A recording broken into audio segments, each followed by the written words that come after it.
Okay, National 5. We'll have a break from the orthographic. The orthographic is the mainstay of the course, but you also have to be able to sketch. To be able to sketch from an orthographic, you had to understand the orthographic first. So that's the reason for doing the orthographics and trying to get you a bit of understanding with that. What we'll look at now is how to do the sketching methods. So when it comes to assessment time, there's a couple of methods we'll look at. We'll look at what's called isometric, which some of you may have done already, which I'm not going to touch on today. Or we'll look at two-point perspective. Now, two-point perspective is something we do in first year, we do it all the way through. So again, I'm going to start from the basics, get you to do some basic stuff, get you to do some addition and subtraction of shapes on just a simple block, just to get us started, and then we can think about how we look at an orthographic and then create the 3D from the orthographic. That's the end game at this. Okay, so the work that we did before, there's a little sheet there, there was one of the solutions. That's what it looks like as the orthographic, the completed orthographic. How do I get that into a three-dimensional shape? That's what you have to be able to do. So with two-point perspective, the first thing is 2 points on the page which are going to act as our horizon line, and that's effectively what we're thinking about. Is as you look into the distance and you see the horizon line, objects get smaller, so they're more realistic when we use two-point perspective than any other method, because they get smaller into the distance. We don't need to measure, although I'm going to use a ruler for this. We don't need to do measuring. Again, it's trying to get everything in proportion. So first thing I'm going to do, and you'll do this at home as well, whether you've done it before or not. I'm looking for you just to upload a little sheet of your solutions. I'm just going to pop on 2 vanishing points. Okay, I'm not going to label them. I think you're old enough to be able to do this without me labelling up the vanishing points as such. I'm not going to draw right in the middle here. I'm just going to bring my ruler across. The first thing I'm going to do is draw what we call the leading edge. So the leading edge is a vertical line straight down the page. Now you'll do yours a little bit lighter until you get this, and then we outline the object at the end. We talked about line types before. You should be doing construction. Mine are darker so you can see this. Okay, there's my leading edge of the object. What I'm going to do is take the bottom of the object, and I'm going to take it up to each of the vanishing points. Now there's 2 ways to do this. You can put your pencil on the leading edge, bring your ruler in, and then slide your ruler around until you get onto the vanishing point. Or you can do it the alternative method, which is put your pencil on the vanishing point, bring the ruler around, and then rotate. Every line that we draw backwards in two-point perspective will go through this vanishing point. So you're really just using this point here as a pivot. So everything's going to move around here. So even if I move that round there, everything going in this direction is going to go through that point, apart from lines which are vertical or lines which are deliberately drawn at an odd angle. So the first thing to do is take these lines up to the vanishing point. So the top, the 2 tops, and then I'm going to use this vanishing point here. I'm going to take the bottom to the vanishing point, and I'm going to take the top. So try and get through your vanishing points. Try to be accurate with this. Don't have them just willy-nilly. If you're doing it without a ruler, that's fine. There's a bit of leeway, and I will show you it's possible to do this without a ruler as well. You don't have to do it with the rulers all the time. I'm just drawing a block at the moment, okay, nothing else. This is the height. What I need to do, here's the left-hand side, here's the right-hand side of the object. I just need to decide how far back the left and the right-hand side go. Easy way, for starters, if you're not sure, put your ruler on and just use the width of the ruler. That gives me the width there. This one, I'm going to go a little bit further. So method here, put your ruler on, slide it along. See how it doesn't go at an angle? Because this is a common problem, is that when people are doing this, they end up going back the way. So we've got this leading edge coming here, and then they draw this line at an angle like this. That's totally wrong. It just looks totally odd. So use the method, put the ruler on, put the straight edge on, whatever you want to use to be a ruler. I can use this, anything which is going to give you a straight edge. So it's a vertical line I'm drawing now. Slide it along. So I'm going to have my depth of the object, the distance going back the way to here. So I've now drawn left-hand side, right-hand side. The next thing I'm going to do is take the top. I'm going to create the top. And what we need to do here is, if you think about this in terms of if this was a box, what would happen next? Well, this edge here has an edge along the back of here as well, in the same position. It's just the fact it's going up to this vanishing point. This edge here also has an edge going up to the vanishing point. No matter which one you do first. So I'm going to put my pencil on, I'm going to rotate my ruler around. I'm not going to draw all the way. I'm going to drop part of the way because I know that it doesn't go any further than the end of here. Now do the opposite side. And again, accuracy, neatness, just popping that onto there. So you now see I have my object. And I've tried to not put too many construction lines on. As you get better at this, you can drop your construction lines off almost completely. All you need to do is make sure you're going through the vanishing points. For this one, I'm not going to do that. So if I have my vanishing points here and look and I draw my leading edge below the object, or sorry, below the vanishing points, then I see the left, the right and the top of the object. If I go up here and I draw my leading edge above the vanishing points, so I'm doing exactly the same process, vertical line with the leading edge, same rules apply. So here we're going to go off to the vanishing points. And again, this time I'm not going to draw them all in. Look, that's still going through there, but I've just finished it roughly where I want it to be. And this one's going to come down the way roughly. Okay, the edge I'll decide later. Now I'm moving this along fairly quickly in terms of dropping off vanishing points, but you are older, so your knowledge should be better. So I'm going to come roughly to here. I'll leave this one, I'll sketch this one just so you can see. Look, there's where it would actually go. Still going back to the vanishing point. From the top, I'm not going to take this one all the way back. Hopefully you can see that there is identical to what we drew here. What I've done different is decided not to go as far back. So there was where I wanted that edge to stop, vertical line. Here's where I wanted this one to stop, vertical line. And again, if I slide that along, that should be vertical. And then I apply the same rules that we did before. So now I'm drawing the bottom of the box. Here's the left, the right hand side, and I'm looking underneath the box. So from the right hand side, I go to the left hand vanishing point. And again, I'm not drawing all the way. From the left hand side, I go to the right hand vanishing point. So now you can see I've got left, right and underneath. So depending on what we want to view, we can view in different areas and see different features of an object. You'll have remembered this, some of you will remember this from first year. I'm not going to do the one where it's in the middle of the vanishing points. I don't think we need to do that. The important thing here is that you should be able to take a straight edge, a leading edge. You should be able to go back to vanishing points. And then you should apply depth to the object, depth or width, whichever way you want to look at it. Then back up to the vanishing points, back up to the vanishing point. So on here, I can create a number of objects. And again, I would use a straight edge. I'm just going to sketch this in for speed. I can generate a number of objects which get smaller in the distance, which make them look more realistic and an accurate representation of a block. So that's your first little task. So task 1, I want you to draw me these. When you've drawn them, don't leave them like I've left them here. You will come back and you will outline the object, which means outlining double thickness. It's the easiest way to do it. Of the object and what I will see. That can be done on half an A4 page. Doesn't have to be done full A4 like I'm doing just now. I'm just doing it so that you can actually see it.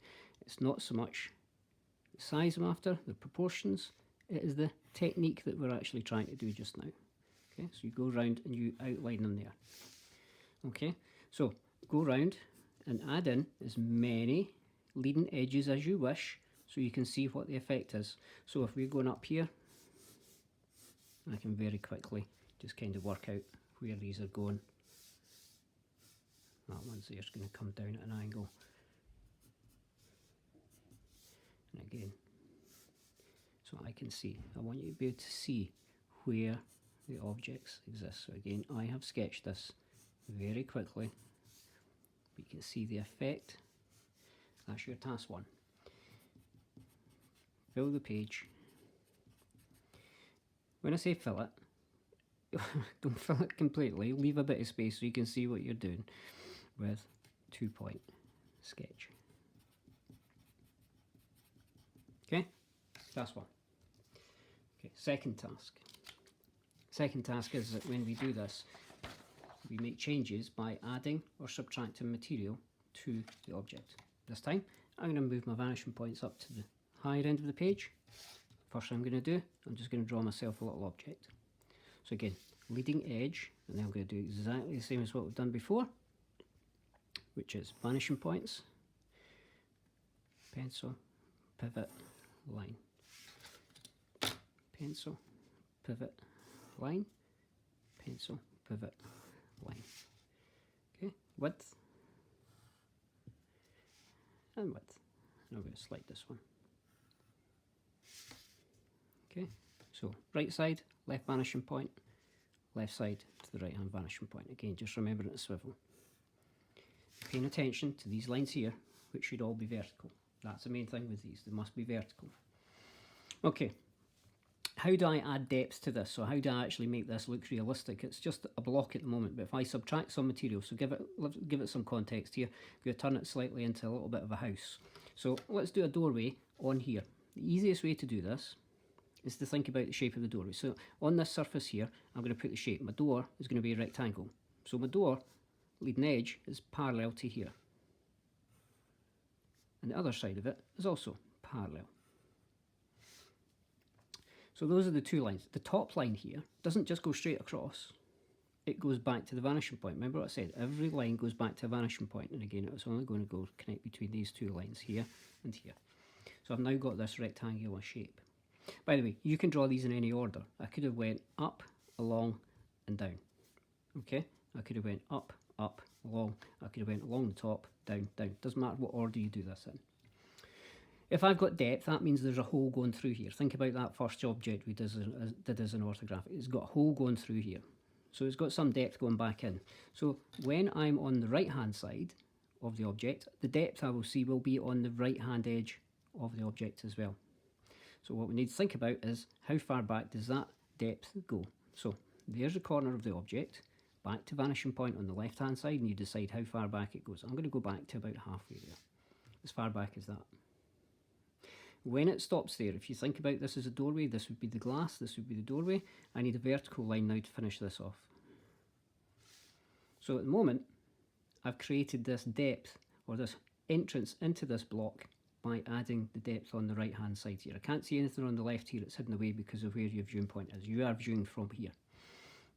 If I leave this as it is, then that suggests to me that I go in here and it's an empty space in here. If you want to have a proper door on there, then I need a third line to add in, which would be the equivalent of this edge here that used to be here. It is moved back to there. So it must also go through the vanishing point. So very quickly, and it all stops there. And if I had some coloured pencils and whatnot, there we go, I can put my little doorway on, a couple of doors. So now you can see that's a doorway. And the same goes if we're going on the opposite side. Let's do some windows. How are we going to do the windows? Let's decide. We'll go the vertical line first. So here's the top of my window and the bottom of the window. So that is the height of my window when it looks there.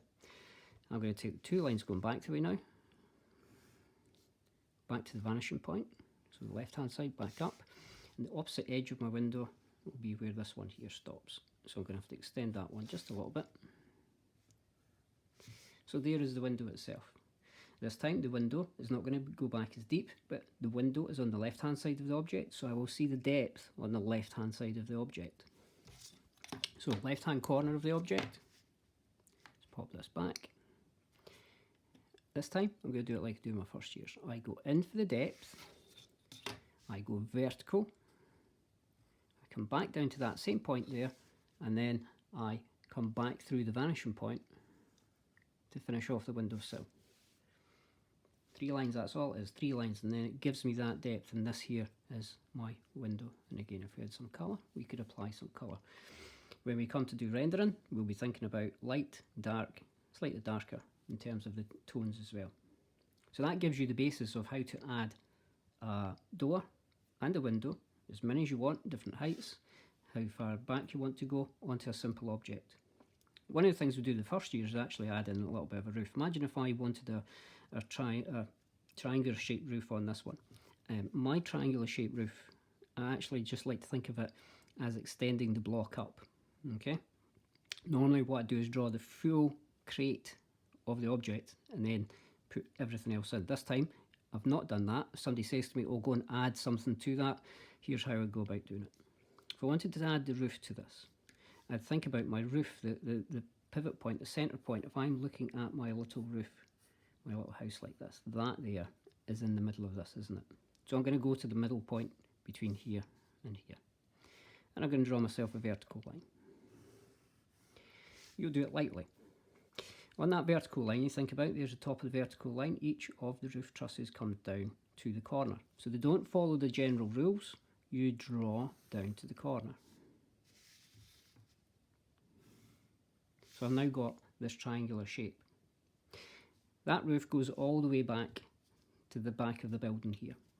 So I'm now going to take it back to the vanishing point. I'm not going all the way back. So you can see the roof's now starting to slope back in. The hardest one is this line here. Well, where does this go? Normally what I just do is try and get this one a little bit parallel to here and just add it in. So again, it's going from the corner here until it hits the top of the roof up here. It's the easiest way to do that. And then you can line in your roof. Now, if I'm looking at that, I'm probably saying to myself, well, parallel's maybe a little bit off. Let's change the angle of that slightly. So that was parallel to that. I actually think that this one, because it's going back into the distance a little bit, it will get more, a little bit smaller, and it should probably be about there. So just play with that one a little bit. It's a little bit is to do more to do with the eye. I think parallel's maybe not the easiest one to do on this one because it's quite a tall roof. So you can see how that is actually going back into the distance there.